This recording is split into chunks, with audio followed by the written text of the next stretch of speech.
Hello and welcome. This is the Market Wrap. I am Agam Vakil. Well, it's turned out to be another rather challenging start to the trading week, and this time things have gotten worse. We have not only seen the sharpest intraday fall since demonetization, that was the November 8th, but at this point in time, we are seeing the Nifty close at levels lowest since November of 2018.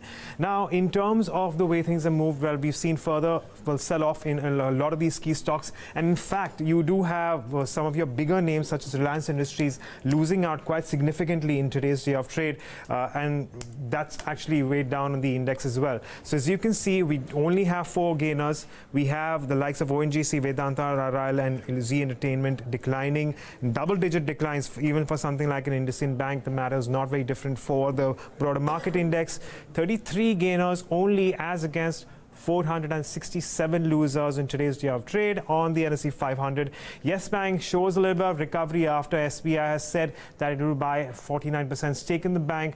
Vodafone Idea, HPCL, BPCL advancing, but that is also on the fall in crude prices on the losing end. Look at the number of stocks hitting a lower circuit of 20%. Plus GVS Pharma and Welspun Corp. RBL Bank down almost 20% as well. Indiabulls Housing under pressure. You have Edelweiss Financial Services, Vedanta, a lot of them looking at momentum, a tremendous amount of momentum downwards. But on that note, I'm going to get in our markets editor, Neeraj Shah, for his thoughts on how things are going in.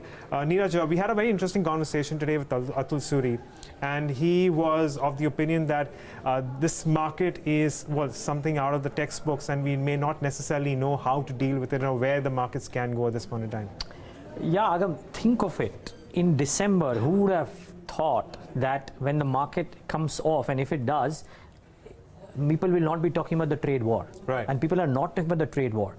The coronavirus led dislocations, and add to that the joker in the pack, which the OPEC has done over the weekend, certainly puts into question how soon can the recovery be, because there is volatility that the OPEC decision brings about to the table as well. Now, look at what it's done, right? It's been a very, we might want to think that this has been a bit of a senseless day of trade, but there is some patterns that we've seen today. So, for example, Reliance down about 12.5%. Yeah. You've seen what this has done. I mean, people are worrying that, oh, if indeed Aramco and Saudi Arabia are busy with the oil issue, will they come out and give a $15 billion making investment in Reliance? And if that gets delayed, what happens to the stock? That's the fear psychosis that I'm telling you from the market's perspective. I think enough and more fund managers have spoken about this.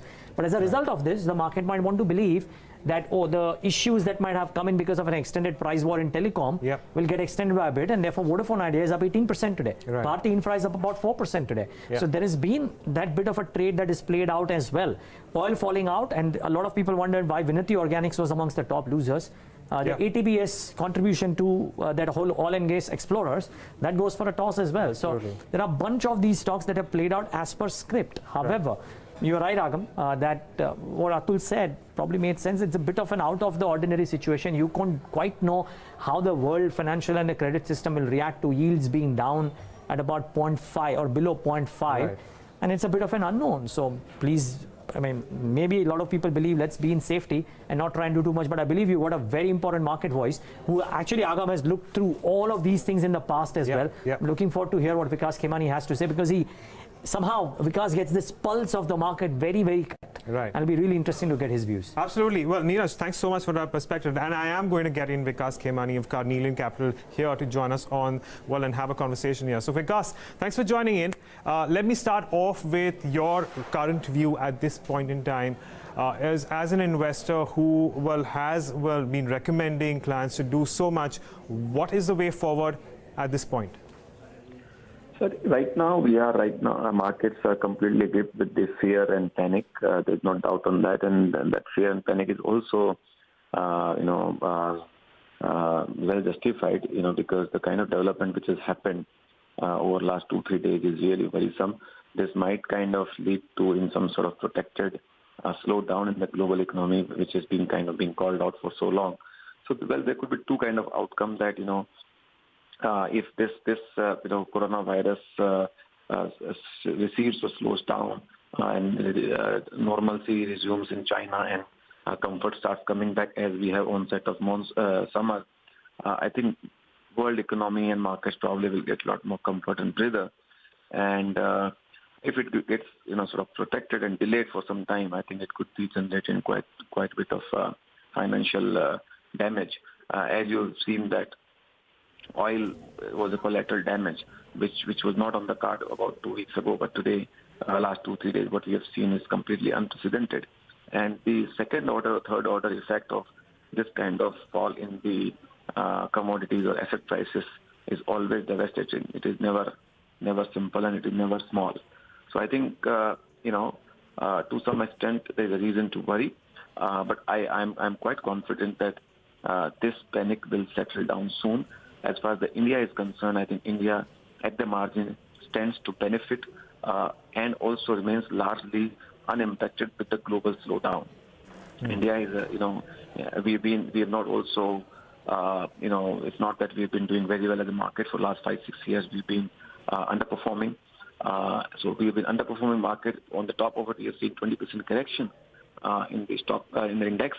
So we are at that stage, and lots of interesting things are ahead of India. And if the oil price remains where they are, commodity prices remains where they are, it can at the margin benefit India, and manufacturing side and supply chain can also benefit post-coronavirus to India. Right. So in the medium term to long term, I think India will stand to benefit. But short term, I think we have to go through a painful and volatile period over the next probably a couple of months. Okay. So Vikas, what do you do if you are interested in the markets? I suppose that you can start nibbling in at these levels, or would you want to wait and watch?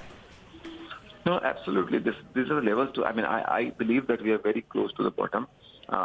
Nobody can call out bottom for sure, but I believe that large part of the damage is already done. Whether it is 80%, 90%, or 100%, nobody knows for sure. Yeah. So I would say that it's a time to start nibbling if you are. And what areas? And what areas would it be, Vikas? So again, I think I do believe that a lot of stocks and businesses which has no relation to the current ongoing crisis have also corrected.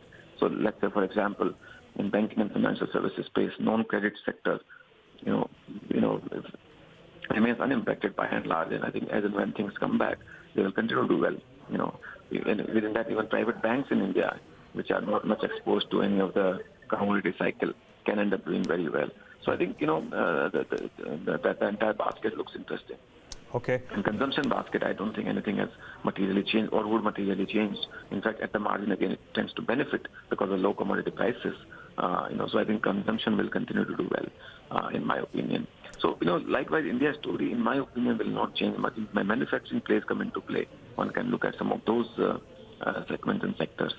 So by and large, I think, in India remains well positioned. But yes, we'll have to, like all other markets, we'll have to go through the pain and volatility.